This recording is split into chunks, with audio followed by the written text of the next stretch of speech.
오늘도 예배 나오신 여러분들에게 하나님 주시는 은혜와 평강이 함께 하시길 축복합니다.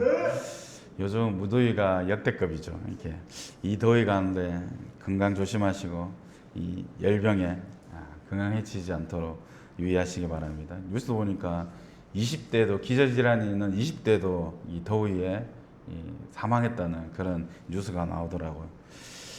요즘 막 경남 이 영남권이 막 40도를 육박하고 있는데 여러분 물 많이 드시고 잘 이겨내시기 바랍니다. 시원하세요? 우리가 삶을 살아가면서 이 무슨 일이든지 이 시작하는 것도 어렵지만 사실 더 어려운 것은 끝까지 가는 것이죠. 처음에는 마음이 뜨거워서 이번에는 꼭 끝까지 해봐야지, 이번에는 믿음으로 살아야지, 이런 다짐을 하지만 근데 시간이 지나면 처음에 마음이 조금씩 약해지죠. 공부도 그렇고 운동도 그렇고 사업도 그렇고 우리 신앙생활도 그렇습니다. 이 매년 연초에 작심삼일이란 말이 괜히 나오는 게 아니죠. 이처럼 처음보다 끝까지 마지막까지 가는 것이 어렵습니다. 한 예를 들어서 1992년 바르셀로나 올림픽에서 황영조 선수가 이 마라톤에서 금메달을 땄습니다. 이 사진을 한번 띄워주세요. 사진 보면 황영조 선수가 들어오는 그런 사진인데 당시 이 마라톤 코스의 마지막 부분이 특별히 힘든 코스였다고 합니다. 42km가 넘는 긴 거리를 달리고 이 몬주익 언덕을 올라서 올림픽 경기장으로 들어가야 했다고 합니다. 경기 후반 35km 정도 지점에서는 이 황영조 선수와 일본어의 모리스타 고이치 선수만 선두에 남았고 이 황영조 선수는 약 40km 지점에서 마지막 승부를 걸어서 결국 2시간 13분 23초로 결승전을 통과했다고 합니다. 마라톤은 출발할 때 순간적으로 결정되는 경기가 아니죠. 결승선을 통과해야 마침내 끝나는 경기입니다. 그것도 이 긴 시간 동안 쉬지 않고 달려야 하는, 우리 신앙도 그렇습니다. 잘 시작하는 것도 중요하죠. 첫 신앙을 가질 때 막 은혜 받고 막 뜨겁게 기도하고 막 열심히 봉사하고 그날 은혜 받으면서 결단하고 이런 것들도 중요합니다. 그런데 하나님께서는 우리에게 시작만 하라고 말씀하지 않습니다. 끝까지 믿음으로 걸어가라고 말씀하십니다. 오늘 느헤미야가 마침내 그 결승선 앞에 서 있는 것입니다. 느헤미야 이야기를 한번 생각해 보십시오. 처음에는 눈물로 시작되었습니다. 예루살렘 성벽이 무너지고 성문이 불탔다는 이야기를 듣고 느헤미야가 울었습니다. 금식하며 하나님 앞에 기도했습니다. 그리고 예루살렘으로 돌아왔습니다. 백성들에게 말했습니다. 자, 예루살렘 성을 건축하여 다시 수치를 당하지 말자. 백성들이 대답하고 홍해했습니다. 일어나서 건축하자. 근데 이를 시작했다고 모든 것이 순조로웠습니까? 아니죠. 이 산발락과 도비아와 같은 사람들이 조롱했습니다. 위협했고 공격하려 했습니다. 성벽을 세우려는 사람들의 손은 지쳤고 백성들의 마음에는 두려움이 찾아왔습니다. 그때 느헤미야가 말했습니다. 너희는 그들을 두려워하지 말고 지극히 크시고 두려우신 주를 기억하라. 우리가 지난 말씀을 통해서 보았던 것처럼 두려움보다 하나님을 크게 바라보았던 것입니다. 그렇게 하루하루 돌을 쌓아갔습니다. 다 한쪽 손에는 일하고 다른 손에는 병기를 잡고 대적들을 경계하면서 일을 했던 것입니다. 밖에서는 원수들이 방해하고 안에서는 문제가 생겼습니다. 그러나 그들은 결코 멈추지 않았습니다. 그리고 오늘 드디어 성경은 이렇게 말씀합니다. 성벽 역사가 52일 만인 1월 25일에 끝남에 드디어 끝났습니다. 그토록 오랫동안 무너져 있던 성벽이 다시 세워졌습니다. 여기서 우리가 주목해야 할 것들이 있습니다. 느헤미야가 성벽을 완성한 뒤에 이렇게 말했다는 기록이었습니다. 내가 해냈다. 내가 백성들을 잘 이끌었기 때문에 이 성벽을 세웠다. 그런 말이 없습니다. 오히려 놀라운 말을 하는 사람들은 그들의 원수들이었습니다. 16절을 보면 그들이 우리 하나님께서 이 역사를 이루신 것을 알미내라. 참 놀랍지 않습니까? 하나님의 백성들만 그렇게 생각한 것이 아닙니다. 원수들도 알았습니다. 이것은 느헤미야 혼자 한 것이 아니다. 저 백성들의 능력만으로 된 것도 아니다. 저들의 하나님이 하셨다. 성벽을 무너뜨리려고 했던 사람들이 오히려 성벽을 바라보면서 그 하나님의 손길을 인정하게 되었습니다. 이것이 진짜 하나님의 역사입니다. 제 모교회 밀양교회인데, 밀양교회에 계셨던 그때 몇 년인지 한 10년 됐나? 분립 개척을 하셨어요. 한 400에서 한 500명 정도 이 교회가 성장하고 있을 때, 그때 당시에 고성대 목사님이 이 분립 개척을 선포하시면서 우리 이제 부목사님을 분립해서 교회를 새로 세워서 내보내겠다. 근데 우리 교회 재정으로는 하지 않겠다. 따로 동정을 만들어서 분립 개척 헌금을 받겠다. 우리 교회 재정으로 하려면 충분히 지금 바로 할 수도 있다. 근데 이 교회 재정이 교회 재정으로 하면 우리 힘으로, 우리 돈으로 하는 거다. 근데 따로 세워서 하면 이게 채워지면 하나님께서 분립개척을 허락하신 것이라고 생각하고 진행하고, 이게 채워지지 않으면 하나님께서 이 분립개척을 원하지 않는 걸로 생각하고 분립개척을 접겠다. 이렇게 선포하셨어요. 이 분립개척이 이루어졌을까 안 했을까? 그때 목표했던 거 금액이 7억인가? 7억쯤 정도로 저희가 기억하는데 정확하지는 않은데, 근데 그 분립개척 헌금을 따로 하고 분립개척 이 헌금을 받기 시작했어요. 이 교회 한쪽 벽에 이렇게 채워지는 걸 눈으로 볼 수 있게 수치도 만들고, 정음통이 사랑의 온도 이렇게 올라가듯이 그렇게 만들으셔서 가지고 했는데, 7억을 목표로 했던 걸로 기억하는데 10억이 예산 결론적으로 교회를 새로 건축하셨거든요. 땅을 사서 교회를 건축하고, 근데 10억이 넘게 들여서 교회를 새로 짓고, 이 성도들을 장로님부터 아기까지 해서 한 109명인가 그 정도 이렇게 파송했다고 들었어요. 그래서 그것도 다 그 지역에 있는 사람들 그쪽으로 가시오가 아니고 다 지원을 받아서, 지원을 받을 때도 가서 저는 1년 완전히 넘어가겠습니다. 아니면 저는 1년만 섬기고 돌아가겠습니다. 2년만 섬기고 돌아오겠습니다. 부담 없이 갔다가 다시 돌아올 수도 있고, 그냥 거기에서 남아있을 수도 있고, 그렇게 작정을 받아서 109명 정도가 새로운 교회로 갔어요. 그래서 그 교회가 이 100명 정도가 빠지니까 한 400에서 500 정도 출석하시다가 100명이 빠지니까 그 교회가 어떻게 해서 텅 비어 보이니까 100명이 순간적으로 빠지니까. 근데 한 1, 2년 지나면서 다시 한 400명 이상으로 성장했다고 들었거든요. 그리고 그 분립개척했던 그 교회도 109명으로 분립해서 해서 이 느티나무 교회라고 교회를 새로 분립하고, 그 교회가 바로 옆에 또 땅을 사서 교육관을 건축하고, 또 100명, 지금도 100 몇십 명 정도 출석하는 교회로 알고 있어요. 그래서 그때 하나님의 손길이, 하나님을 온전히 의지하며 기도함으로 또 자원함으로 그렇게 채워지며 하나님께서 행하셨다. 우리 힘이 아닌 하나님의 그 믿음의 고백으로, 믿음의 역사가 그때 이루어지는 것을 볼 수 있었습니다. 여러분, 하나님의 역사는 우리 힘으로 우리 재정으로 뭔가 하는 것이 아니에요. 우리가 다 채워졌을 때 하는 것이 아닙니다. 때로는 하나님께서 이루시는 것을 바라보면서 기도하면서 도전했을 때 이렇게 하나님의 역사가 이루어지는 것입니다. 이 느헤미야 이 성벽을 재건한 것도 그러한 하나님의 역사였습니다. 우리 인생에도 이러한 하나님의 역사였다고 고백하는 그런 고백이 남아 있어야 할 것입니다. 내가 잘해서 여기까지 왔다가 아니라 하나님이 이루셨다는 그런 고백이 우리에게 있어야 될 줄 믿습니다. 우리 인생을 돌아보면 그러한 고백이 여러분 가운데 있습니까? 우리가 계획한 대로 살아온 것 같지만 돌아보면 계획대로 되지 않는 일들이 훨씬 더 많습니다.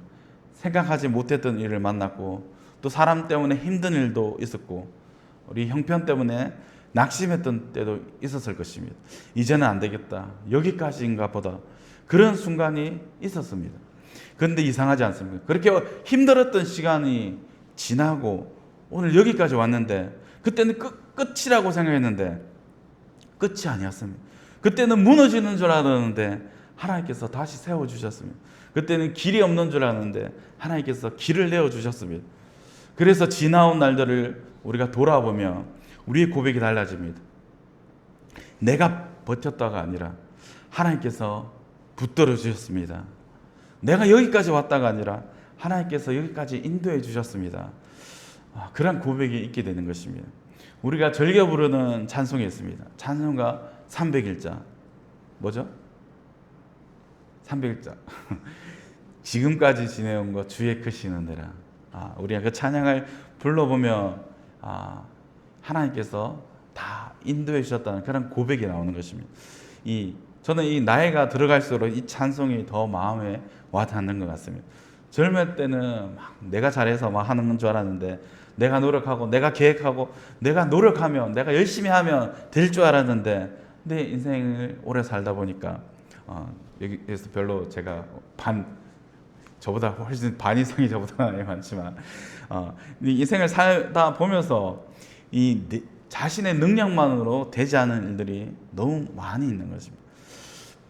하나님께서 피하게 하신 일도 있고 하나님께서 막아주신 일도 있고 하나님께서 붙여주신 사람도 있고 떠나게 하신 일들도 있습니다.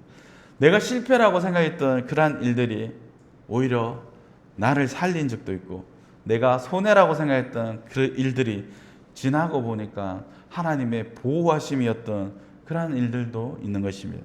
그래서 믿음의 사람은 인생의 끝에 자기 이름을 크게 드러내지 않습니다. 하나님의 이름을 드러냅니다. 느헤미야의 성벽 위에서 써야 할 문장이 있다면 바로 이것일 것입니다. 하나님이 이루셨다. 우리 가정에도 이 고백이 있기를 바랍니다. 우리 가정이 여기까지 온 것은 하나님께서 이루셨습니다. 우리 자녀를 바라보면서 내가 키운 것이 아니라 하나님께서 지켜주셨습니다. 우리의 일터를 바라보면서 내가 잘해서 여기까지 온 것이 아니라 하나님께서 길을 열어주셨습니다. 또 우리 교회를 바라보면서 우리가 세운 교회가 아니라 하나님께서 세워주셨습니다. 이 고백이 있어야 될 줄 믿습니다. 아멘이 없으시네요. 근데 오늘 말씀에서 한 가지 더 보아야 할 것들이 있습니다. 성벽이 완성되었지만 느헤미야는 끝나지 않았습니다. 느헤미야 6장 뒤에 7장이 있고 8장이 있고 9장이 있습니다. 왜 그렇습니까? 성벽의 완성이 이 사명의 완성을 의미하지는 않기 때문입니다. 성벽이 완성되었지만 이제 그 안에 사는 백성들이 바로 세워져야 했습니다. 성문을 지켜야 했고 사람을 세워야 했습니다. 말씀을 다시 읽어야 했고 예배를 회복해야 했습니다. 돌로 된 성벽은 52일 만에 세울 수 있었지만 하나님의 백성을 다시 세우는 일은 계속되어야 했습니다. 그래서 하나님의 완성은 우리를 주저앉히지 않습니다. 하나님께서 한 일을 마치게 하시면 하나님은 우리에게 새로운 사명들을 또 보여주십니다. 우리나라의 성경 번역의 역사에도 이런 이야기가 있습니다. 1877년 존 노스 선교사와 이영찬, 서상윤, 백홍준을 비롯한 한국인들이 우리말 성경 번역을 시작했습니다. 그때 초창기에 이제 성경 번역을 했던 이 선교사님과 그때 사역을 같이 했던 분들의 사진입니다. 사진 띄워주세요. 이렇게 레이노즈 선교사님, 언더우드 선교사, 중간에 있는 분이 언더우드 선교사. 언더우드 선교사님은 여러분 많이 들어보셨죠? 옆에 또 있는 분이 게일 선교사님, 뒤에 또 한국인 분들이 이 한국인 사역자들입니다. 이분들이 우리나라 최초의 한글 성서인 누가복음을 출간하셨다고 합니다. 1887년에는 최초의 한글 신약 성서인 예수 선교전서가 완성되었다고 합니다. 그러나 거기서 끝나지 않았습니다. 한국 땅에서도 번역 작업이 계속되었습니다. 1900년에 신약 전서가 완역되었고 마침내 1911년에 구약까지 번역되어서 우리말 성경 전서가 완성되었습니다. 1911년에 왔어야 이 우리말 성경이 번역이 완성되었어요. 얼마나 감격스러운 순간이었겠습니까? 이제 끝났다, 그렇게 말할 수도 있었을 것입니다. 근데 놀랍게도 1911년 바로 그 해에 새로운 개혁 작업이 시작되었습니다. 완성된 성경을 더 정확하고 좋은 우리말로 다듬기 위한 새로운 일이 시작되었던 것입니다. 그 작업은 오랜 세월 계속되어서 1938년에 성경 개혁으로 이어졌습니다. 무엇을 보여줍니까? 하나님 주시는 완성에는 마침표만 있는 것이 아니에요. 새로운 사명의 심포가 있다는 것입니다. 하나님께서 하나를 이루게 하셨다면 이제 물어야 합니다. 주님, 다음에는 무엇을 하기를 원하십니까? 우리가 어떤 일을 이루고 있다면 거기에서 머물고 싶어 합니다. 이 정도면 되었다, 이제 좀 쉬어야 되겠다. 물론 쉼도 필요합니다. 하지만 신앙에는 은퇴가 없습니다. 나이가 들었다고 하나님께서 사용할 수 없는 것이 아닙니다. 기도할 수 있죠. 예전처럼 힘을 쓸 수 없다면. 앞에 서지 못하면 뒤에서 세워줄 수 있습니다. 또 직접 뛰지 못하면 다음 세대를 격려할 수 있습니다. 젊었을 때는 내가 일을 많이 하는 것이 사명일 수 있지만 인생의 후반에는 누군가를 축복하고 믿음을 물려주는 것이 더 귀한 사명이 될 수도 있습니다. 그러므로 모든 성도들에게 다 했다는 말보다 이런 기도가 더 어울립니다. 주님, 이제 제가 무엇을 해야 합니까? 사랑하는 성도 여러분, 어쩌면 오늘 이 말씀을 듣는 가운데 아직 자신만의 성벽을 세우고 계시는 분도 있을 수 있습니다. 아직 완성되지 않았습니다. 가정의 문제가 그대로 있고 기도하고 있는 자녀가 아직 돌아오지 않았습니다. 오랫동안 품고 있는 그 기도 제목이 응답되지 않았습니다. 믿음의 싸움도 아직 끝나지 않았습니다. 그래서 지쳐설 수도 있습니다. 나는 언제쯤 끝날까? 정말 이 일이 이루어질까? 오늘 느헤미야의 52일을 기억하십시오. 하나님께서 느헤미야에게 처음부터 완성된 성벽을 보여주신 것이 아닙니다. 처음부터 보여주신 것은 무너진 돌더미였습니다. 다 무너진 성벽이었습니다. 한 걸음씩 돌 하나씩 쌓게 하셨습니다. 오늘 돌 하나를 놓고 그렇게 하나씩 놓다 보니까 마침내 마지막 돌이 놓였던 것입니다. 믿음은 한꺼번에 완성되는 것이 아닙니다. 오늘 순종하는 것입니다. 오늘 기도하는 것입니다. 오늘 포기하지 않는 것입니다. 오늘 하나님을 바라보는 것입니다. 그러다 어느 날 뒤돌아보면 알게 됩니다. 깨닫게 됩니다. 하나님께서 여기까지 이루셨구나. 우리는 결과를 너무 빨리 보고 싶어 하지만 하나님은 그 과정을 통해서 우리를 만들어 가십니다. 그 성벽만 세우신 것이 아닙니다. 그 성벽을 세우는 동안 느헤미야를 세우셨습니다. 백성들을 세우셨고 그 공동체를 세우셨습니다. 믿음을 세우셨습니다. 그래서 하나님의 관심은 우리가 이루어 놓은 그 결과물에만 있지 않습니다. 그 일을 지나오면서 우리가 어떤 사람이 되어가고 있는가에도 하나님의 관심은 있는 것입니다. 문제가 다 해결되는 것도 은혜이지만 그 문제를 지나오면서 내가 기도의 사람이 되었다면 그것은 더 큰 은혜인 것입니다. 형편이 좋아지는 것도 감사하지만 그 시간을 통과하면서 하나님을 더 의지하게 되었다면 그것이 더 큰 은혜인 것입니다. 사역이 성공하는 것도 감사하지만 그 일을 하면서 우리가 더 겸손해지고 하나님을 더 사랑하게 되었다면 그것이 진짜 완성인 것입니다. 그리고 우리의 믿음에는 가장 중요한 완성이 있습니다. 예수님께서 십자가에서 말씀하셨습니다. 다 이루었다. 우리가 이루지 못한 그 구원을 예수님께서 이루셨습니다. 우리의 죄값을 우리가 갚은 것이 아닙니다. 우리가 하나님께 가는 길을 우리가 만든 것이 아닙니다. 예수 그리스도께서 십자가에서 이루셨습니다. 그러므로 신앙의 출발도 은혜이고 마지막도 은혜인 것입니다.